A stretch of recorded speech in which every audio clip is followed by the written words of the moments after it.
Assalamualaikum warahmatullahi wabarakatuh. Sebelumnya, perkenalkan nama saya Ririn Dwi Putri Yulianti dengan NIM 24117740226.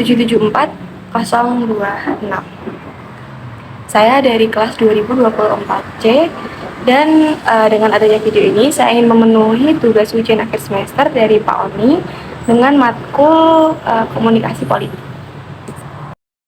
Jadi di tengah kondisi Indonesia yang sering dipenuhi dengan tokoh-tokoh politik yang hanya mengumbar janji manis, polarisasi dan juga kepentingan kelompoknya, maka Indonesia membutuhkan sosok pemimpin yang lebih berintegrasi, memiliki keahlian dan juga mengedepankan kepentingan publik.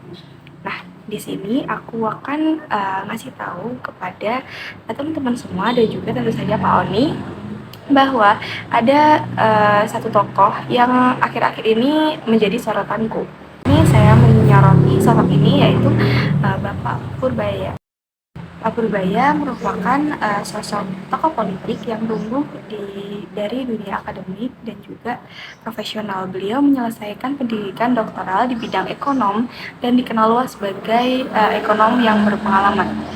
Dalam perjalanan karirnya, beliau pernah menduduki posisi sebagai orang yang penting di Bank Indonesia, menjadi anggota Dewan Komisioner OJK, dan saat ini beliau dipercaya sebagai Ketua Dewan Komisioner Lembaga Penjamin Simpanan atau biasa disingkat LPS. Jabatan-jabatan yang sudah beliau raih tentu saja tidak mudah didapat teman-teman dan hanya diberikan kepada sosok figur yang memiliki kompetensi yang sudah jelas dan juga rekam jejak yang kuat. Nah, hal penting yang aku tahu dari Pak Purbaya adalah bahwa beliau ini tidak masuk parpol manapun teman-teman. Nah, itu yang menjadi sorotanku akhir-akhir ini. Kayak aku nggak nyangka kok bisa gitu. Padahal yang kita tahu bahwa sebelum masuk politik biasanya orang-orang yang duduk di meja pemerintahan itu adalah orang-orang yang masuk kepada partai politik. Nah, jadi ia tidak membangun pengaruh melalui jalur politik yang praktis, melainkan melalui keahlian yang dimilikinya dan konsistensi kerja serta tanggung jawabnya dari pekerjaan-pekerjaan sebelumnya. Nah, fakta ini menunjukkan bahwa seseorang tetap bisa memiliki pijakan yang kuat dalam sistem pemerintahan tanpa harus bergantung pada kekuatan partai.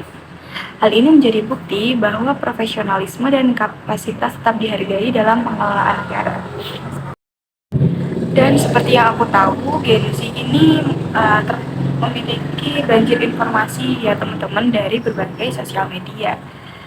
Nah, termasuk pada narasi politik yang begitu emosional, provokatif, dan juga tidak berbasis fakta.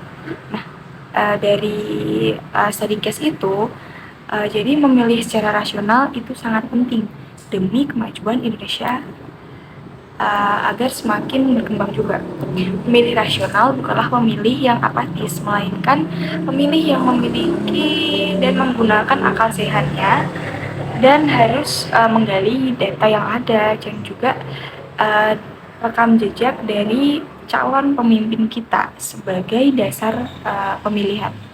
Nah, yang aku terangkan tadi, sosok Pak Purbaya ini mengajarkan bahwa pemimpin tidak harus lantang dalam berbicara, namun mampu menunjukkan hasil nyata melalui kerja yang konsisten dan juga bertanggung jawab.